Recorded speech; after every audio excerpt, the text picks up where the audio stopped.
गोरी चिट्टी रंगत, खूबसूरती। हमारे माशरे में अक्सर करके खूबसूरती को गोरी रंगत के साथ मुंसलिक किया जाता है। सिर्फ यही नहीं, बचपन से ही हम देखते हैं कि जब स्कूल में कोई सांवली रंगत का बच्चा होता है और दूसरी तरफ गोरी रंगत का बच्चा होता है, तो सांवली रंगत वाले बच्चे को दूसरे क्लास के बच्चे बुली करना स्टार्ट करते हैं कि तुम काले हो, सांवले हो, इस तरह की बातें करके उसे परेशान करते रहते हैं, उसे बुली करते रहते हैं। अस्सलाम वालेकुम, वॉइस ऑफ नेशन में अनकही के एपिसोड में आपको खुशामदीद कहते हैं। मैं हूं लैला निसार। जनाब, आज बात करेंगे खूबसूरती के हवाले से। हमारे माशरे में खूबसूरती को गोरी रंगत के साथ जोड़ा जाता है। इनफैक्ट अगर हम शुरुआत से बात करें, स्कूल से बात करें, जब स्कूल में कोई बच्चा सांवली रंगत का एडमिशन लेता है तो उसे पूरी क्लास के बच्चे बुली कर रहे होते हैं। उसे ये करके कहते हैं कि तुम काले हो, हमारे साथ ना बैठो, उधर हो जाओ, साइड में हो जाओ। असेंबली में अगर वो खड़ा होता है तो तब भी उसे साइड पे लगाया जाता है। ये हमारे एक माशरे की तल्ख हकीकत है। अस्सलाम वालेकुम, मेरा नाम डॉक्टर अमजद है और मैं कंसल्टेंट साइकियाट्रिस्ट हूँ। इसरा यूनिवर्सिटी कराची में मैं अभी वहाँ पे अपने फ़राइज़ सरअंजाम दे रहा हूँ। जिस टॉपिक पे आज मैं बात करने जा रहा हूँ वो ऐसा टॉपिक है जिस पे मोस्टली हम बात करने से कतरा रहे होते हैं मोस्टली, लेकिन वो ऐसी चीज़ है जो आपको बड़ी यंग एज से आपको इनकलकेट किया जाता है मुख्तलिफ़ तरीके से कि शायद you are not in a right type of person. ये चीज़ जो है एक बच्चे के लिए एक कंटिन्यूसली जो हैमरिंग होती है when he is so young, is so nubile, वो काफ़ी परेशान कुन है। जिसपे जिम्मेदारी जो है वो असातिज़ा और पेरेंट्स पे आयद होती है। हमारे टीचर्स, हमारे पेरेंट्स, उन पे सबसे ज़्यादा जिम्मेदारी आती है कि आखिर वो अपने बच्चों को ये क्यों नहीं बताते हैं कि हमारा मजहब हमें ये इजाज़त नहीं देता कि हम अरबी को अजमी पे फोकियत दें, काले को गोरे पे फोकियत दें। ऐसा कुछ भी नहीं है हमारे मजहब में। तो हम अपने बच्चों के जहन में ये सब क्यों इनकलकेट करते हैं? हमें इस बात पर शायद गौर करना चाहिए। बच्चा जब पैदा होता है तो उसके रंग को देख के जो एकदम से नीजर्क एक रिस्पांस होता है, ये तो काला है, ये तो काली है।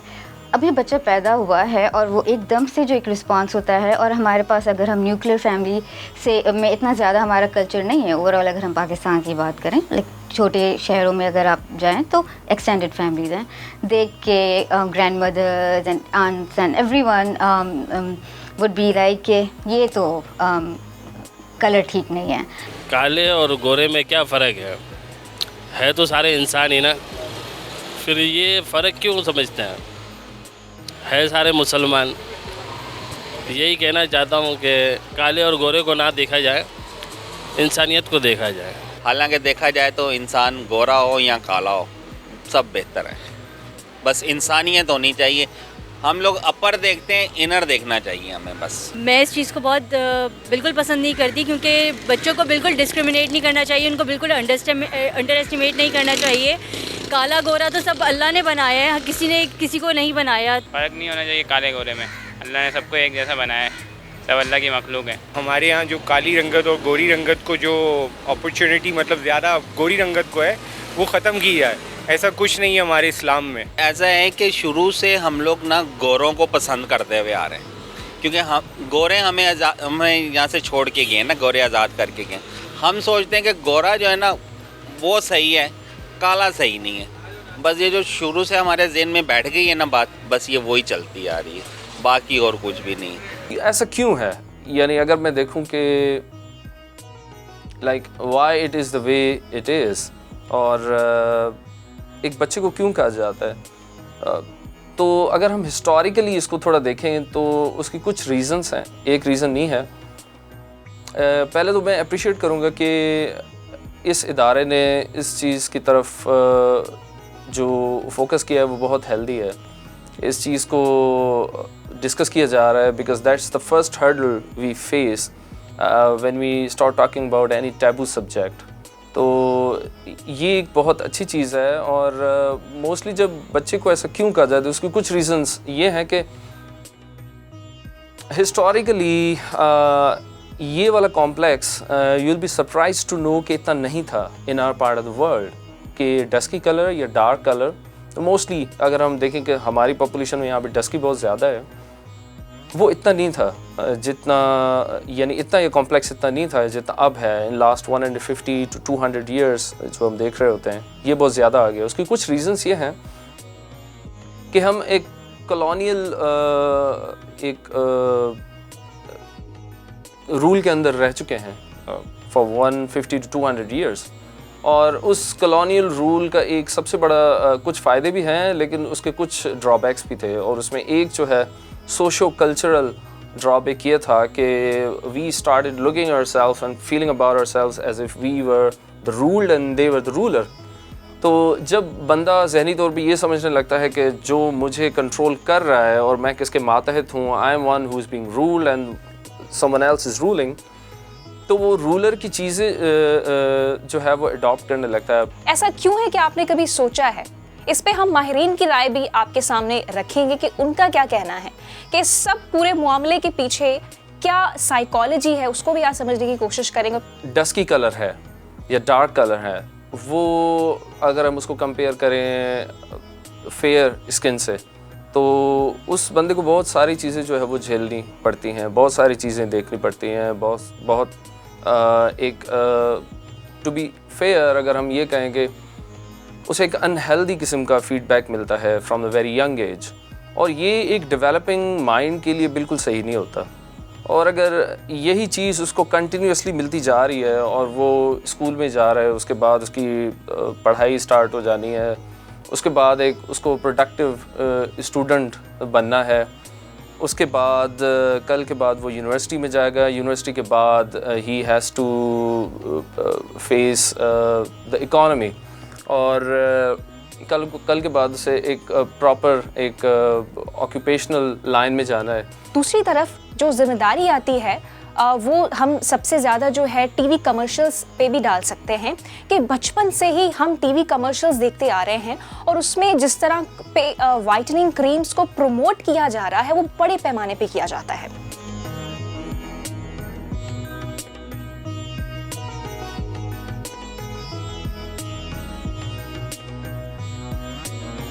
अक्सर व बेशतर हमने ये भी देखा है कि ख़वातीन, अब तो सिर्फ ख़वातीन ही नहीं बल्कि मर्द हजरात भी पार्लर जाना शुरू हो गए हैं और मुख्तलिफ वाइटनिंग क्रीम्स इस्तेमाल करने लगे हैं। जहाँ तक वाइटनिंग क्रीम्स की बात है तो उसके हवाले से भी एक तहकीक आई है कि पाकिस्तान का उन ममालिक में शुमार होता है जहाँ पे सबसे ज़्यादा तीसरे नंबर पर ख़तरनाक केमिकल यूज़ होता है जिसको हम मरकरी कहते हैं, वो इन वाइटनिंग क्रीम्स में बड़े पैमाने पे इस्तेमाल होता है। जहाँ तक वाइटनिंग क्रीम्स की मज़ीद अगर आपसे मैं बात करूँ तो वाइटनिंग क्रीम सबसे ज़्यादा एशियाई और अफ्रीकी ममालिक में यूज़ होते हैं, जिसकी वजह यही है कि वहाँ पे सबसे ज़्यादा सांवली रंगत के लोग पाए जाते हैं, तो इस वजह से यूज़ करते हैं ताकि जैसे वो यूज़ करेंगे तो उनकी रंगत में निखार आ सके। आजकल ये वाइटनिंग क्रीम्स और इन सारी चीज़ों की वजह से लाइक एक filter, Snapchat filters, Instagram filters, उसकी वजह से ये इतना ज़्यादा कॉमन हो गया है कि कोई उसको क्वेश्चन भी नहीं करता है। क्वेश्चन इस तरीके के हर कोई ये कर रहा होता है, मेकअप है, वाइटनिंग क्रीम्स है, वो पूरी एक इंडस्ट्री है जो बहुत ही ज़्यादा पैसा बना रही है इस अगर मैं इस्तेमाल करूँ ये वर्ड, गोरा कॉम्प्लेक्स जो है उस चीज़ को एक्सप्लॉइट कर रही है। और ना कि ये हेल्पफुल है कि in terms of society mental health पे जो इफ़ेक्ट्स पड़ रहे हैं, डायरेक्टली नहीं इनडायरेक्टली ही सही, बट फाइनेंस अगर देखें कि बहुत ज़्यादा पैसा खर्च किया जा रहा है इन चीज़ों पे, और health wise side effects wise अगर हम बात करें तो वो भी बहुत ज़्यादा जो है उसका एक बर्डन सोसाइटी पे होता जा रहा है। सो अगर मैं स्टार्ट करूं सबसे पहले कि हेल्थ रिलेटेड क्या क्या कंसर्न्स हैं। हेल्थ रिलेटेड कंसर्न्स इस तरीके से हैं कि जब मैं हेल्थ बोलती हूँ तो मेंटल हेल्थ उसी में इंटीग्रेट हो जाती है। मैं हेल्थ या कोई भी सेहत की अगर हम बात करते हैं तो वो मेंटल हेल्थ के बगैर जो है वो अधूरी है। सो इन टर्म्स ऑफ अगर हम हेल्थ बात करें तो ये पूरा जो गोरा कॉम्प्लेक्स और ये जो तरजीह दी जाती है लाइट स्किन में, तो बिकॉज ऑफ ये एक्सेसिव यूज़ ऑफ क्रीम्स और सो जैसे एक वर्ड होता है हमारे मेडिकल स्पेशलिटी में जिसको हम कहते हैं क्वैक्स। क्वैक का मतलब है कि वो एक्सपर्ट्स या डॉक्टर्स या साइकोलॉजिस्ट जो कि जिनके पास डिग्री नहीं है, पर वो एक उस तरीके से अपने आप को मार्केट करते हैं। सो अगर कोई क्रेडिबिलिटी नहीं होती है, ये इम्पॉर्टेंट है कॉन्सेप्ट समझने के लिए कि अगर कोई क्रेडिबिलिटी नहीं है, अकाउंटेबिलिटी नहीं है, तो फिर मार्केट ओपन होती है, राइट। सो जब वो मार्केट ओपन होती है तो किसी भी किस्म का धोखा, फ्रॉड, कोई भी आके उसको कैश कर सकता है। मीडिया को अगर हम देखें तो बाय एंड लार्ज जो कंटिन्यूस हैमरिंग डाउन है एक सर्टन स्टेरियोटिपिकल जो पिक्चर है ब्यूटी की, कि खूबसूरती क्या है, खूबसूरती की डेफिनेशन क्या है, कौन बंदा अट्रैक्टिव है, कौन बंदा लेस अट्रैक्टिव है, ये obviously in last 150 to 200 years जो है वो जब ये चीज़ कंटिन्यूसली इन्फिल्ट्रेट की गई, तो ऑब्वियसली मीडिया कोई ऐसी चीज़ नहीं है जो कहीं बाहर से आती है या आसमान से टपक पड़ती है। These people belong to this space as well. तो वो जो स्टेरियोटिपिकल पिक्चर है वो जब ऑडियंस एक छोटी उम्र से वो बच्चा देख रहा होता है कि certain beauty ideals are something to be aspired of, तो उनके पीछे जो है वो आइडियल्स के पीछे जो है वो एक रैट रेस स्टार्ट हो जाती है, और फिर जो है एक पिक्चर डेवलप होने लगती है कि maybe I am the misfit. और साथ ही में apart from the blame game not just regarding media, लेकिन एक पेरेंटिंग का बहुत बड़ा रोल है इसमें। बच्चों में ये चीज़ें पैदा नहीं करनी चाहिए, क्योंकि बच्चों में ये कॉम्प्लेक्शन होता है और बच्चे जो है ना इस चीज़ को बहुत फील करते हैं। तो इस चीज़ को बिल्कुल ऐसे फील नहीं करना चाहिए। उनको जिस तरह नॉर्मल लोग हैं उन बच्चों को वैसे ही ट्रीट करना चाहिए। तो जनाब, गोरे और काले होने की कश्मकश से बाहर निकलिए और अपनी स्किन को एक्सेप्ट करिए। ये तमन्ना रखने की बजाय कि मैं गोरी लगूं या गोरा लगूं, ये तमन्ना करें कि आपकी स्किन हेल्दी कितनी है। We all get to see some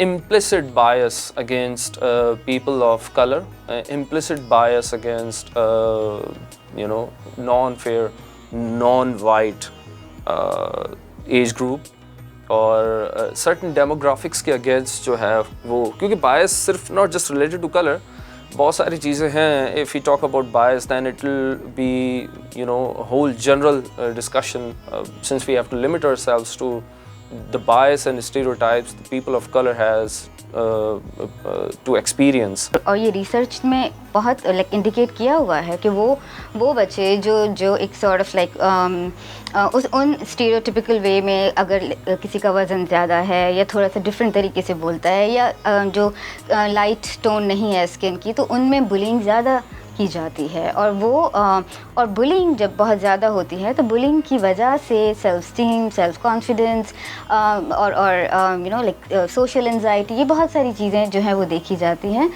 सो और आगे जाके अगर इन चीज़ को एड्रेस ना किया जाए तो फिर वो डिप्रेशन और एंजाइटी, क्लिनिकल डिप्रेशन और एंजाइटी में टर्न हो जाता है। और सोशल एंजाइटी इतनी ज़्यादा हो जाती है जो फिर लोग, स्पेशली टीनेज की अगर हम बात करें, तो वो डिजिटल मीडिया की तरफ जा रहे होते हैं। उनकी पूरी आइडेंटिटी फिर वहाँ पे बनती है, स्नैपचैट, एंड फिर यही टीनेजर्स जो हैं फिर वो भूल जाते हैं how to interact real life में। तो 3D वर्ल्ड जो है उसमें कैसे इंटरेक्ट करना है वो कम्प्लीटली भूल जाते हैं, क्योंकि वो 2D वर्ल्ड में ही अपनी जो है एक सपोर्ट ढूंढ लेते हैं। तो बहुत ही ज़्यादा कॉम्प्लेक्सिटीज़ हैं। ये कहने में तो गोरी चमड़ी इज़ नथिंग, बट अगर इसका देखा जाए तो उसका इम्पैक्ट बहुत ही ज़्यादा सिग्निफिकेंट है। तो फिर आपसे मुलाकात होती है अनकही के अगले एपिसोड में।